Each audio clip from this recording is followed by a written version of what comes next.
Hi చిన్న, మీ అందరు ఎక్కడైనా విజయవాడనా? ఓకే, మరి సంక్రాంతికి వచ్చేస్తున్నారు, మరి రామ్ చరణ్ గారు వచ్చేస్తున్నారు, బాలకృష్ణ గారు వచ్చేస్తున్నారు. సో వీళ్ళిద్దరు మూవీస్ ఎలా ఉండబోతున్నారు? Ram Charan game changer movie, like Balakrishna garu Daaku Maharaj garu వచ్చేస్తున్నారు. ఎలా అనిపిస్తుంది? డ్యూక్ మహారాజ్. అవునా? అదేంటి జై బాలయ్య. గేమ్ చేంజర్ కూడా గట్టిగానే ఉంది అంటున్నారు. లేదు ఎంత చేసినా కానీ బాలయ్య బాబుని ఎవరు మీట్ జై బాలయ్య. బాలయ్య బాబు అంటే ఎందుకు ఇష్టం? క్రష్. అంటే ఇప్పుడు ఆయన న్యూ యూత్ లా కనబడుతున్నాడు కదా, ఎంత ఏజ్ వచ్చినా కూడా. ఎలా అనిపిస్తుంది బాలకృష్ణ గారు? సింక్ లో ఉన్నాడు కదా, బాగున్నాడు. Coca Cola, Pepsi, Balayya Babu sexy. Okay, Balakrishna గారు డైలాగ్ అంటేనే ప్రీవియస్ పెద్ద ఎన్టీఆర్ ఆ టైప్ ఆఫ్ గుర్తొస్తారు. ఎలా అనిపిస్తుంది ఆ డైలాగ్ కానీ, ఆ టైమింగ్ కానీ బాలకృష్ణ గారిని చూస్తే ఎలా అనిపిస్తుంది?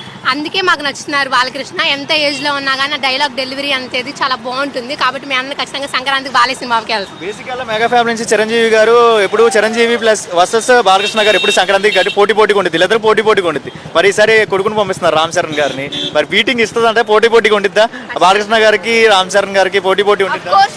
ఖచ్చితంగా ఉంటుంది. అది అఖండ తర్వాత బాలకృష్ణ గారిని గట్టిగా చూడాలనుకుంటున్నారు ఇప్పుడు. ఎందుకు బాలకృష్ణ గారిలో తీసిన మూవీస్ లో మీ ఫేవరెట్ మూవీ ఏంటి? లెజెండ్. మీకు? అఖండ. చూసినారా అఖండ? ఓకే, ఈసారి కూడా అలాంటి రేంజ్ లోనే థియేటర్ పగిలిపోతాయి అంటారా ఈ మూవీ ద్వారా?